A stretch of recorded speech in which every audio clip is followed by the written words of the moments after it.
Shalom, shalom peuple de Dieu. Tunakubariki mahali pote unapopatikana. Tunakunenea juma mpya na mwezi mpya wa 4, mwezi wa baraka. Leo tena tumeingia kilindini kisha kumaliza mkutano wetu wa siku 21. Mungu amefunua tena kazi kubwa ambao ni kwa ajili ya sherehe, na hiyo sherehe mpendwa ni ya Pasaka. Naamini Mungu atakutendea, Mungu atakubariki kwa jina la Yesu Kristo. Amen. Ubarikiwe sana na Mungu wa mbinguni akutendee mema. Kisha 21 jours ndani ya mada natuambia la mentalité du désert. Kisha siku 21 ya wana wa Israeli kupitia jangwa, ya kanisa kupitia jangwa, ya wakristo kupitia jangwa, ya wateule kupitia jangwa, inabidi basi Mungu afunue tena kazi yake. Anasema tunakuwa na 12. Unajua chiffre 12 iko prophétique. Kunakuwa 12 fondements na 12 portes ya temple de Jerusalem. Kunakuwa 12 disciples mpendwa. Nikusema chiffre 12 ni za kimungu. Mungu akasema kamateni siku 12 za kufundisha watu kwa ajili ya matayarisho. Kazi kubwa ambayo inasemwa inaitwa Special Pâques 25. Special Pâques 25 mpendwa. Kunakuwa ndani lengo 3 ama mission 3 ama objectif 3 ama raison 3 ya hiyo kazi Mungu ametupatia. Kunako kanisa usingelikosa. Kwa hiyo 12 jours appelé Special Pâques, tuko mpendwa na siku ile juma ya kwanza ni ya mafundisho. Pale tutakuwa enseignement na priere muda mrefu kwa ajili ya maandalizi ya Pasaka. Ya pili kutakuwa karamu ambayo tunaitwa karamu za ubatizo. Watu watabatizwa wengi ambao watakubali Yesu kuwa Bwana na Mwokozi wa maisha. Cha tatu tutakuwa na sherehe ya meza ya Bwana ambayo inakuwa muhuri wa Wakristo ambao tunaita Saint Seine. Mungu akubariki, usingelikosa maana ni mambo makubwa. Usingelikosa mambo maana utabarikiwa. Usingelikosa maana utasikia makubwa, maana utakaribia tena kiti cha enzi katika siku 12. Mungu akubariki. Tusome basi Kutoka 10:34. Exode 34. Inasema nini? 12e verset. Il répondit: j'ai conclu moi-même une alliance, je ferai devant tout ton peuple de choses étonnantes, telles qu'il n'en a jamais eu sur toute la terre, et dans toutes les nations. Tout le peuple qui t'entoure verra l'œuvre du Seigneur, cette œuvre redoutable que j'accomplirai avec toi. Amen. Akajibu akasema, nitafunga nawe agano mpya. Nitafanya nawe pamoja na taifa mbele ya taifa hili mambo makubwa ambayo haijawahi kuonekana katika mataifa na chini ya ulimwengu.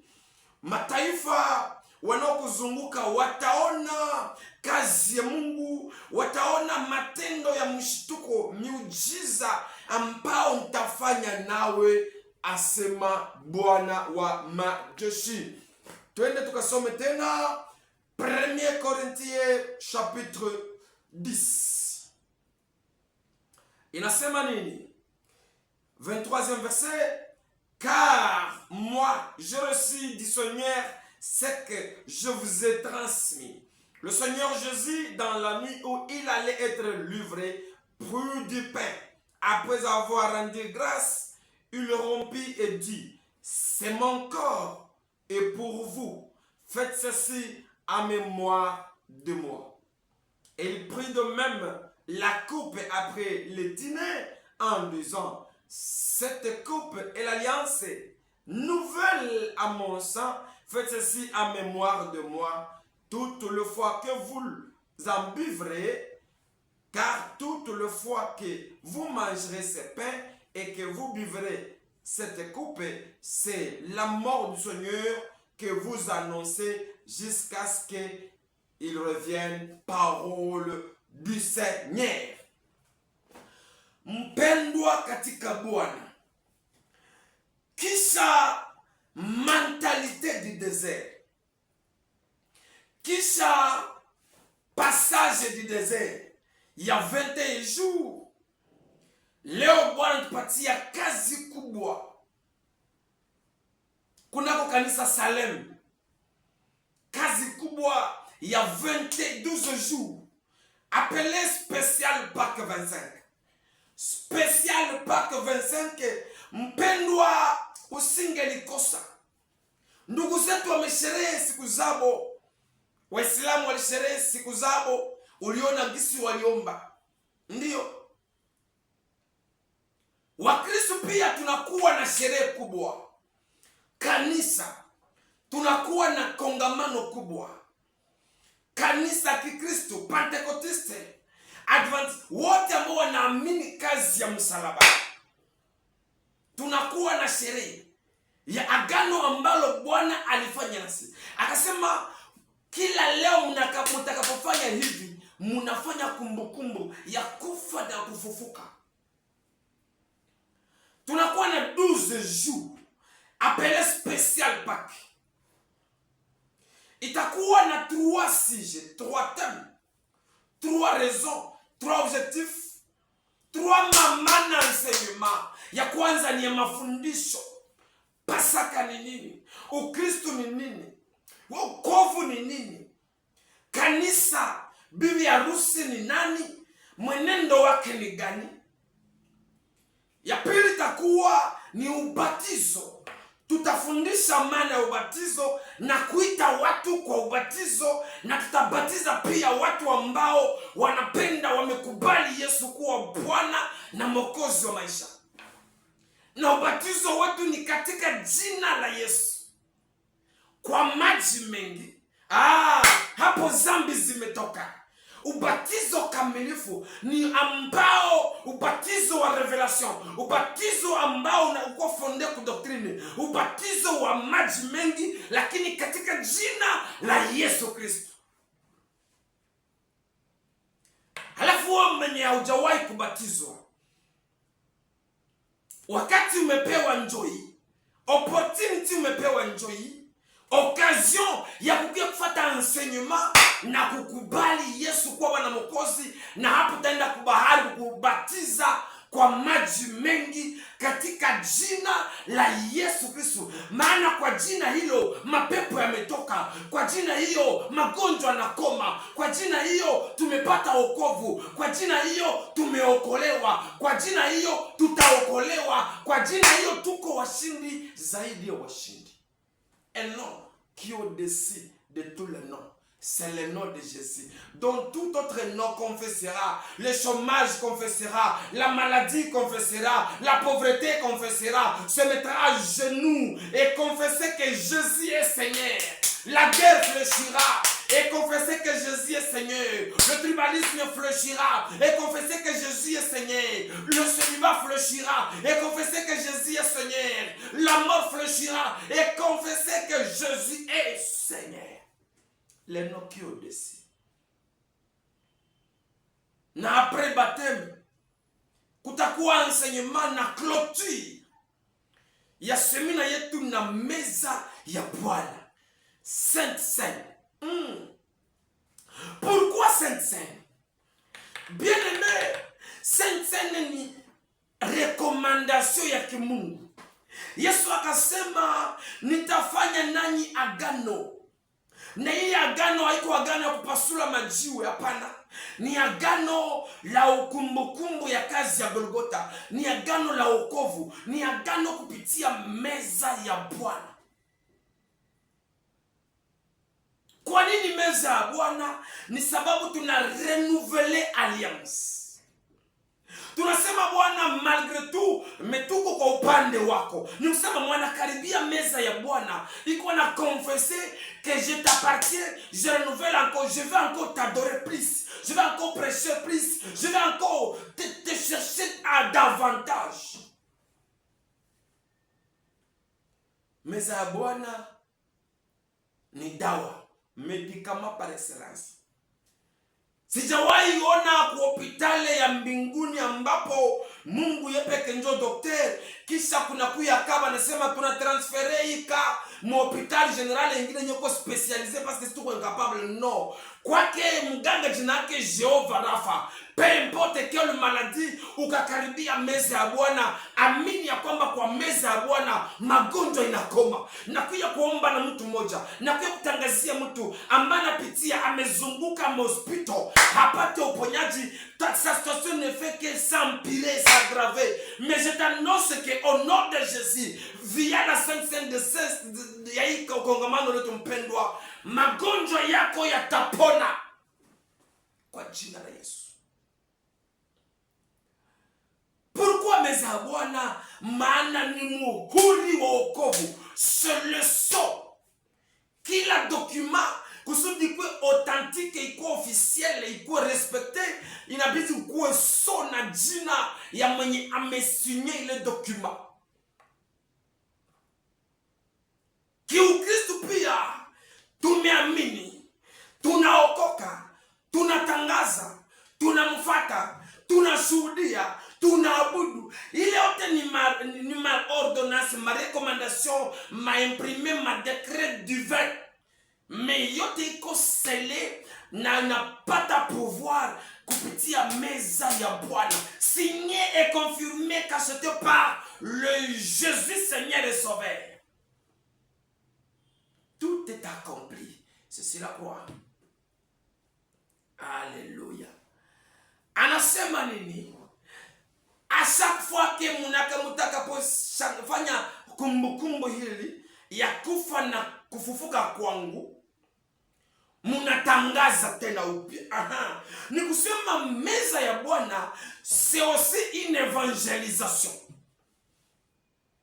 Quand nous témoignons, wakati tunatangaza, tunashuhudia kufa na kufufuka, tunatangazia watu kwamba Jésus que nous adorons, que nous célébrons, alikuja akahubiri, akakufa msalabani, akazikwa na akafufuka na akapanda mbinguni na akarudi tena. Tunatangaza ushindi wake, tunatangaza umungu wake, tunatangaza utakaso wake, tunatangaza utakatifu wake, tunatangaza upendo wake, tunatangaza huruma yake, tunatangaza uamuzi wake, tunatangaza umungu wake.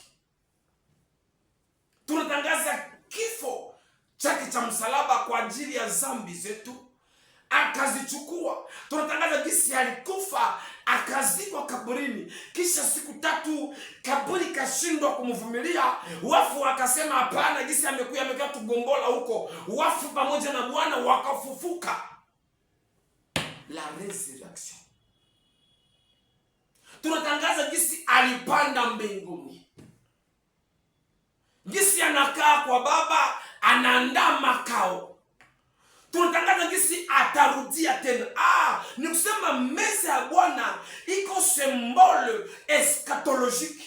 Synonyme ya eschatologie ni kusema ni mafundisho ya matayarisho ya ujio wa bwana harusi kuchukua bibi harusi ambaye ni kanisa. Na kanisa sio gorofa wala nyumba, lakini kanisa ni wewe ambao umemwamini na mimi ambao tumemwamini. Tunamtangaza kuwa Bwana na Mwokozi. Mon chéri, mon fiancé, mon jeune époux, suis là, je t'attends. Unatangaza kwamba niko matunda ya neema. Je suis le produit de la grâce. Quand je vois la loi qui nous condamnait, quand je vois la rigueur de la loi, mais quand je vite compris que tu as abandonné le trône et tu es venu, tu as ouvert le livre et tu as brisé les sections qui nous condamnaient et tu nous as franchi, voilà, la rédemption que j'ai eu plein de gloire, non par mérite, ni par famille d'origine, ni par compétence, non plus par ma capacité, mais par la grâce. Kwa neema tumeokoka, kwa neema tunahubiri, kwa neema tuko gisi tuko. Tunatangaza son retour. Atakuja tena, na kama atakuja inabidi kujiandaa, inabidi kujiprepare, kukuwa na vazi, chunga ubikira. Gardez la virginité, bien-aimé, comme tu es une jeune épouse. Attends, gardez ta robe blanche. N'accepte pas qu'un autre homme de flore. Attends que la nuit de noces arrive, bien-aimé, que toi avec ton époux, que nous célébrons. Nuit de noces avec Jésus. Quelle grâce. 1 Corinthiens 12, 10 natambia Sainte Seine. 12 natambia, après la Sainte Seine, c'est le don spirituel, la puissance. Nous sommes après la Sainte Seine, après le baptême, après la Sainte Seine, il y a une position de main. Après l'imposition de main, il y a une puissance qu'on transmet dans le baptisé, qu'on reçoit de la part de l'Éternel. Le don commence à se manifester. Le don de discernement, le don prophétique, le don doctoral, le don évangélique, le don de langue, le don prophétique, le don de... Bien-aimé, umepoteza karama yako. Acha kusemina hii Mungu akurudishie karama. Kwa meza ya Bwana kumbukumbu ya hii tutafanya kwa kumaliza kusherekea Pasaka. Mpendwa mduzu, don yako ilamuke, don ya ndoto ilamuke, don ya kutoa ilamuke, ya kuimba ilamuke, ya kuhubiri ilamuke, ya kutembelea wagonjwa kwa hospitali ilamuke, ya kutembelea wagonjwa kwa maternite ilamuke, ya kutembelea wajane mayatima ilamuke. Karama yako ya kiroho iliyopotea juu ya dhambi wala maisha kwa muda kama na huu, Mungu anayetutumikisha, tutakuombea pamoja na Roho Mtakatifu na karama yako itarudia tena kwa jina la Yesu Kristo. Basi usingelikosa. Jeudi tuko kukanisa, vendredi kukanisa, samedi kukanisa et le dimanche. Na semaine nyingine jeudi, vendredi, samedi, dimanche tuna clôturer Pâques avec Sainte Seine le 20 mwezi wa 4 2025. Naamini ya kwamba kwa kongamano kama na hii, kwa kazi kubwa kama na hii, Mungu atakutembelea, maisha yako yatabadilika, kilichopotea kitalamuka, karama yako itamuka, upendo, attachement, engagement, relation, intimité, agano lako uone Mungu utamuka tena na kuwa tena kiumbe kipya ndani ya kiroho pamoja na Bwana. Mungu akubariki na Mungu akutendee mema. Barikiwa na Bwana. Amen.